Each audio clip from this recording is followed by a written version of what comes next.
talk about the addition of 4-bit numbers, two 4-bit numbers. So those are represented. 4-bit number means earlier you have studied half adder and full adder in your first chapter. Full of half adder was facilitating the addition of 2 bits, whereas the full adder was facilitating the addition of 3 bits. But rather, here we are going to talk about the 4-level addition. 4-level addition means we are having one number, that is A, that is of the size 4-bit capacity.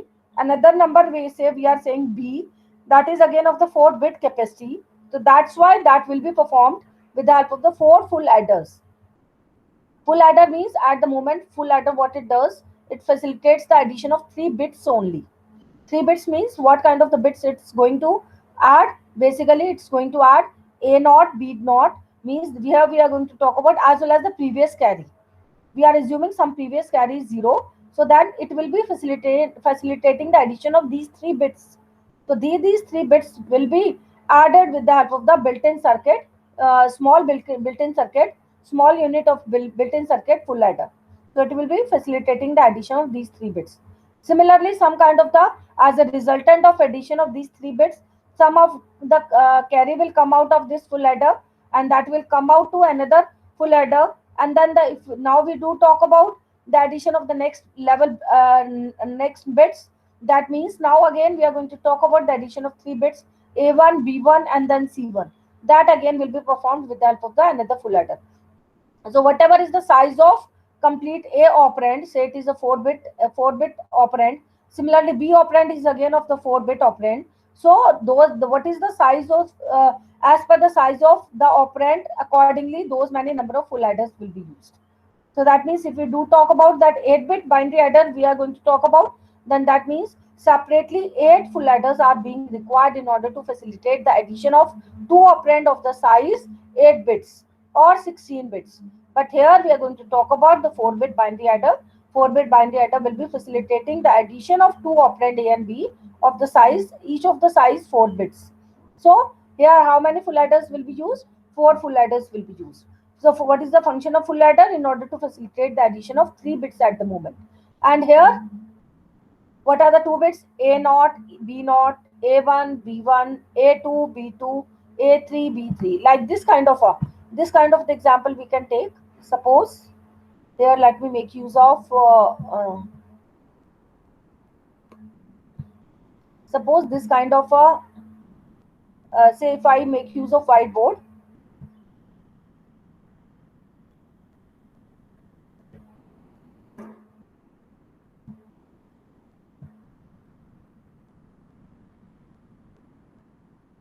And we are going to talk about the addition of 2 numbers of the size 4 bits.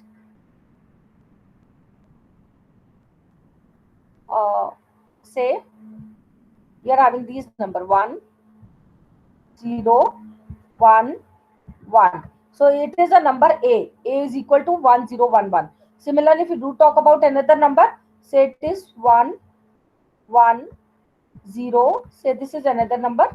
Again, this is B operand of the size 4 bits. So first number is also having the 4 bits. Second number is also having 4 bits. So this may be termed as A naught, A1, A2, A3. Similarly, it is B naught, B1, B2, B3. That way, now bit by bit, this addition will be performed, and we are assuming some kind of the initial carry is 0, right? At initial level, the carry 0 is being used. So this carry will go up, and then you will add these 3 bits, and some kind of the result will come out. That result will be denoted by S naught, right?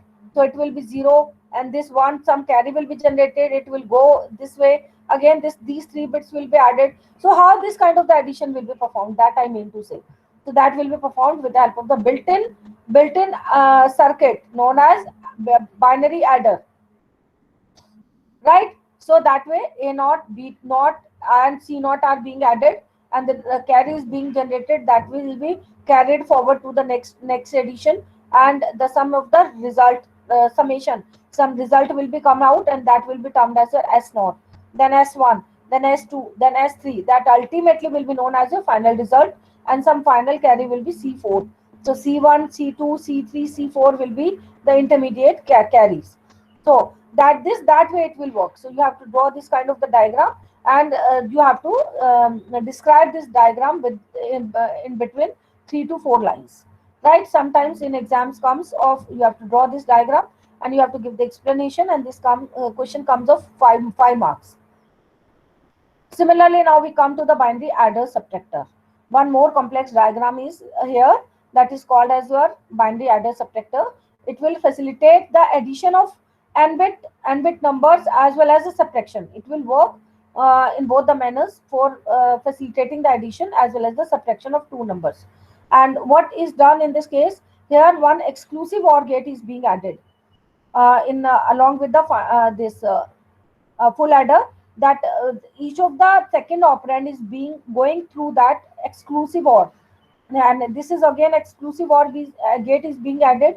Exclusive OR gate is being added here also, and one more additional bit is being used, m, and this will decide whether this entire circuit is working as adder or it is working as a subtractor. Whenever the value of m is equal to 0, the entire circuit will work as a adder, and this m is working as the initial carry as well. So whenever it is working as a adder, so that means initial value of C naught will be, initial carry will be 0. And this circuit is working as a normal adder. And whenever value of m is equal to 1, then the entire circuit is working as a subtractor. So how will it be working as a subtractor? First of all, we'll see that how it is working as a normal adder whenever value of m is equal to 0. As previously it has worked in a similar manner, it is working in case value of m is equal to 0. Right. So whenever it's first of all you need to understand the truth table of this exclusive OR. What is the truth table of exclusive OR? It says that you can open your e-copy of the book, and you can go back to the first chapter where all the tables were given for all the gates. So you can go through that table, exclusive OR, as per the behavior of the exclusive OR table. Accordingly, that circuit will be working. So you can see that whenever both zeros both values are same, either it is 0 0 or it is 1 1, the value is coming out to be 0, and else whenever its value is 0 1, value is coming as 1, or 1 0, then its value is coming 1. Now we come back to that slide. Whenever value of m is equal to 0, so when the value 0 will become as the value of b naught as well. So whenever b naught is equal to 0, irrespective, no sorry, b naught is another operand, the value of m will another operand to be inserted in the exclusive OR, right? So whenever value another value is 0, it says that exclusive OR says that whatever the value of b naught is there, XOR will not have any impact on the value of b naught. It will remain as such. In case value of another operand in exclusive OR that is coming from m, it is 0, it will not change the value of b naught. How? Say one example we take as whenever at one instance we take value of b naught as 0, so another value is 0. So 0 0 as per the exclusive OR table, 0 0 will be 0. So that means initially value of b naught was 0, and even after going through the XOR gate, the value is coming, same value is coming out of the exclusive OR. Same value is coming out, and same kind of the circuit we are having as earlier in the traditional kind of the binary adder circuit. So we were having, so in a similar manner it will work. So that means this exclusive OR will not have any kind of the impact on the value of b naught, provided value of m is 0. But whenever the value of m is equal to 1, then only the ones complement of b naught is taken with the help of the XOR gate. Ultimately, how the subtraction will be performed? What is the meaning of the subtraction? Subtraction says that a naught minus a minus b. A minus b, how the subtraction takes place? That wherever there is a negative number, the 2's complement of that number is to be taken. And whenever value of m is equal to 1, so in a way it is taking 1's complement of negative number, that is b naught, and once and then the same m value is becoming as the value of c naught as well, right? And how the 2's complement of a number is taken? That is a way to take the 2's complement. First of all, you take the 1's complement, and then value 1 is being added in the 1's complement, and then that becomes as your 2's complement. So here I mean to say, whenever value of m is equal to 1, so it is going to calculate the 1's complement of this b naught. Ultimately the same one is becoming as the value of carry, due to which this one is being added in b2. ultimately the 2's complement of number is coming out, and hence it is going to perform the subtraction operation. How it is going to take the 1's complement? See, 1 will go as the second operand, and once we take the value of b naught as 0, so 0 1 as per the table of the XOR will become as 1. So earlier its value was 0. So now it is being complemented by 1. That means when its value of another operand is 1, so that means it is coming out to be as 1. And another case is when value of b naught is 1. So in that case, what will happen again? Another operand is 1.